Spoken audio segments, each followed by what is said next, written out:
Olá, vamos dar continuidade à nossa aula, falando agora sobre projetos financiados por órgãos governamentais. Existem diversos incentivos, né, que foram intensificados a partir de ordenamentos jurídicos, em leis e decretos, para favorecer a inovação em nosso país. E essas leis, eu vou falar um pouco sobre cada uma, elas são importantes porque, de alguma maneira, regulamentam ou dão incentivos para o processo de construção da inovação tecnológica e da pesquisa científica e tecnológica no ambiente produtivo das universidades. Bem, a Lei 10.973 de 2004, ela autoriza a incubação de empresas dentro de institutos de ciência e tecnologias, os conhecidos por ICTs. Também permite a utilização de laboratórios, equipamentos e instrumentos, materiais e instalação dos ICTs por empresa.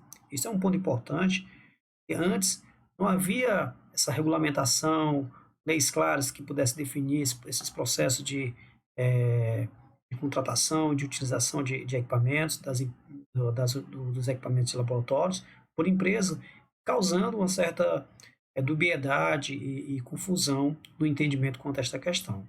Esta lei ela facilita o licenciamento de patentes e a transferência de tecnologia desenvolvidos pelos ICTs das universidades. Também ela promove a participação dos pesquisadores dos ICTs nas receitas adivinhas de licenciamento de tecnologia para o mercado. Isso é um ponto importante, porque trabalha o incentivo, né, e vale ressaltar isso. Essa lei também ela autoriza a concessão de recursos financeiros diretamente para a empresa, que é chamado processo de subvenção econômica. Prevê novo regime fiscal que facilite e incentive as empresas a investir em pesquisa e desenvolvimento, através de outras leis complementares, né, por exemplo, a Lei do Bem, e autoriza a participação minoritária do capital de empresas de pesquisa energético, né, cuja atividade principal seja inovação. E, por último, essa lei ela autoriza a instituição de fundos mútuos de investimentos em empresas cuja atividade principal seja inovação. Então, esse ponto é muito importante para que, de fato, nós possamos ter esse incentivo, essa regulamentação que favoreça o processo em que se deu hoje tantos projetos serem financiados por órgãos governamentais, nasce a partir desse ordenamento jurídico, né? Nós também temos a emenda constitucional de 85 de 2015, que ela altera e adiciona novos dispositivos na Constituição Federal para atualizar o tratamento das atividades de ciência e tecnologia. As atividades de pesquisa, de extensão e de estímulo à inovação, se realizadas pelas universidades ou por instituições de educação profissional e tecnológica, poderão receber apoio financeiro do poder público. Este ponto é importante, porque dá essa possibilidade que nós vimos a discutir aqui para que possa favorecer uma empresa, uma universidade mais empreendedora. Também, nós temos recentemente a regulamentação do marco, a Lei 13.243 de 2016, que é o conhecido como Marco Legal da Ciência e Tecnologia, e esta lei ela dispõe sobre o estímulo ao desenvolvimento científico, à pesquisa, à capacitação científica e tecnológica e à inovação. Ela altera também a Lei 10.973 de 2004 e a Lei 6.815 de 1980 e a Lei 8.666 de 93 e outras leis, de maneira que pode favorecer sobre o estímulo ao desenvolvimento científico, à pesquisa, à capacitação científica, tecnológica e inovação. Desta maneira, passa a vigorar diversos pontos que são importantes para que se estabeleça medidas de incentivo à inovação e à pesquisa científica e tecnológica no âmbito produtivo nas universidades, através da promoção de atividades científicas, como estratégias para o desenvolvimento econômico, promoção e continuidade dos processos de desenvolvimento científico, tecnológico, inovação assegurados os recursos humanos, econômicos e financeiros para tal finalidade, e uma redução das desigualdades regionais. Este ponto é importante porque favorece, né, essa descentralização da distribuição dos recursos do governo para todas as universidades. Não, que existe aquele sempre dilema de que as universidades do Sul recebiam mais dinheiro, recebem mais orçamento, e essa lei, de certa forma, ela vem para se tornar um ponto em que há uma divisão mais coerente. Outra, outro ponto importante que nós podemos destacar foi a recente regulamentação desse marco, que foi realizado em 2018, né, através da lei do decreto 9.283, que regulamenta a lei 10.973 de dezembro de 2004. E é importante porque elas servem para estabelecer medidas também de incentivo à inovação e à pesquisa científica e tecnológica no âmbito produtivo, com vistas à capacitação tecnológica, ao alcance da autonomia tecnológica e ao desenvolvimento do sistema produtivo nacional e regional. Ou seja, nós temos aí mais um decreto que regulamenta todo o processo para estabelecer medidas de incentivo à inovação. Ou seja, mais uma medida em que o governo toma para favorecer o desenvolvimento de projetos, o desenvolvimento de pesquisa e inovação tecnológica dentro das universidades e dentro do país. Bem, essas medidas, se bem conduzidas, elas servirão para impulsionar o ecossistema de inovação brasileiro. E, de alguma maneira, não podemos negar que já existem diversas linhas de crédito e desenvolvimento, inovação e editais que são abertos pelo governo por meio dessas leis, desses decretos que deram incentivo, deram fundamentação para que possibilitasse intensificar a inovação no nosso país.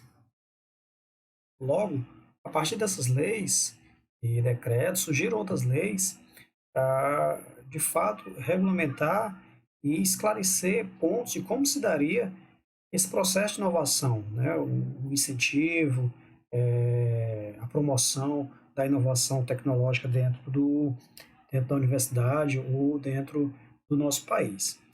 E algumas é importante destacar, por exemplo, a Lei do Bem, a Lei de Informática, o Programa de Apoio ao Desenvolvimento Tecnológico da Indústria, o BNDES-FINAME. Essas leis, elas de alguma maneira ajudam, elas concedem benefícios fiscais, por exemplo, a Lei de Informática ela concede benefícios fiscais às empresas que investem em atividade de pesquisa e desenvolvimento, pesquisa e desenvolvimento em tecnologias da informação no país e que produzem bens de informática, automação e telecomunicações baseados em técnica digital, atendendo aos seus processos produtivos básicos. Já a Lei do Bem, a lei conhecida por lei de número 11.196, de 2005, oferece incentivos fiscais às empresas que investem em atividades de pesquisa e desenvolvimento de inovação relacionadas à criação ou à inovação de novos produtos, processos, serviços e tecnologias ou aperfeiçoamento de processos já existentes. Também dois programas bastante interessantes e também ajuda é o PADES, né? O Programa de Apoio ao Desenvolvimento Tecnológico da Indústria de Semicondutores. Ele concede amplos incentivos fiscais às empresas que desenvolvem atividade de pesquisa e desenvolvimento, né? Pesquisa e desenvolvimento ou produção de dispositivos eletrônicos. Mais um incentivo, porque impacta de maneira fiscal as empresas, né? O BNDES-FINAME ele concede financiamentos a juros subsidiados para aquisição por terceiro de máquinas e equipamentos novos, ou seja, é um financiamento que promove aí, de alguma maneira a transferência tecnológica, né, de fabricação nacional, e leasing de equipamentos, né, nacionais através de instituições financeiras credenciadas. Existem outras leis, existem outros incentivos que o governo tem criado através de programas para favorecer a inovação tecnológica dentro do nosso país. Então, o governo ele disponibiliza de fato diversos editais para a participação de universidades, ONGs e empresas privadas para pesquisa e transferência tecnológica. Nós sabemos que a relação universidade-empresa, né, ainda é bastante complexa, na medida em que envolve desde a formação de pessoal e sua absorção pelas empresas, até interfaces dos mais variados tipos que compreendem arranjos informais até acordos cooperativos bem mais sofisticados. Essa relação universidade-empresa ainda é algo que tanto não é, claro, bem compreendida pela própria universidade, quanto não é tão bem compreendida pelas empresas. Então, nós ficamos em um ponto em que a universidade não sabe como chegar à empresa e as empresas não sabem como chegar na universidade. Isso é ruim porque não favorece um meio propício à criação e à inovação de produtos, da transformação da pesquisa, do que nós temos na nossa universidade, em potenciais produtos, né, a serem lançados no mercado. Mas vale destacar que existem algumas pesquisas que mostram que no Brasil, curiosamente, né, as universidades elas aparecem como a segunda principal fonte de informação para a finalização de projetos, ficando atrás apenas de processo interno das empresas, ou seja, quase 60% das empresas declaram informar-se com as universidades para desenvolver suas atividades. Na China, o percentual, né, quando foi realizada essa pesquisa, ainda era menor, era de apenas 51%. E nos Estados Unidos, de 36%. Na Índia, de apenas 12%. Esse ponto merece reflexão mais aprofundada, ou seja, nós percebemos que há uma procura. As universidades, as empresas, elas confiam, elas têm um grau de confiança bem considerável no potencial que as universidades brasileiras podem desenvolver. Como falei anteriormente, a lei de inovação, ela representou um marco muito importante no arcabouço de todo o sistema de inovação brasileiro, porque ela sinaliza a relevância da cooperação entre instituições públicas e privadas e dá outros ordenamentos jurídicos para que possa se promover esta questão. A previsão de implantação de núcleos de inovação tecnológica, os conhecidos NITs, qual está promovendo esta formação, né, e a criação de políticas explícitas de propriedade intelectual fortaleceram as estratégias de cooperação das instituições que já realizavam essas parcerias, né, provocando um crescimento significativo da preocupação com a proteção do conhecimento das universidades e institutos de pesquisa.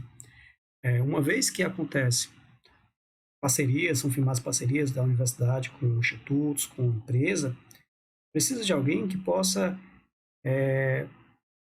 se preocupe da inovação e das propriedades intelectuais que são desenvolvidas dentro da universidade.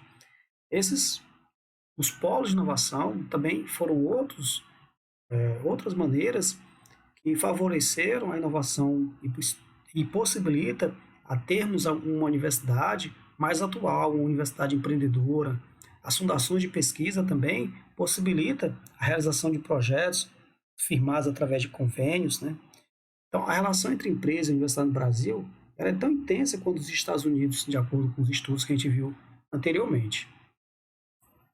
Então, uma parceria de empresa-universidade, né, ela precisa ser bastante clara. Eu já dei um caminho, mas a pergunta pode ficar: uma parceria parte da comunicação? Sim. Ou seja, é necessário que existam manuais sobre como a universidade se torna parceira de empresa e como a empresa se torna parceira da universidade. Precisa de um portal de comunicação com termos e documentos necessários para que se possa assinar, entender, ler. É importante que a universidade promova quais são os projetos que estão em execução, quais são as resoluções de bolsa que o pesquisador vai estar submetido, quais são o manual para os coordenadores que estarão coordenando os projetos. Então, são questões ou um roteiro que precisam ser ainda melhorado dentro da nossa universidade para que se promova a inovação tecnológica. Desta forma, a gente possa construir produtos e realizar a transferência tecnológica dos nossos produtos para a empresa e para a sociedade.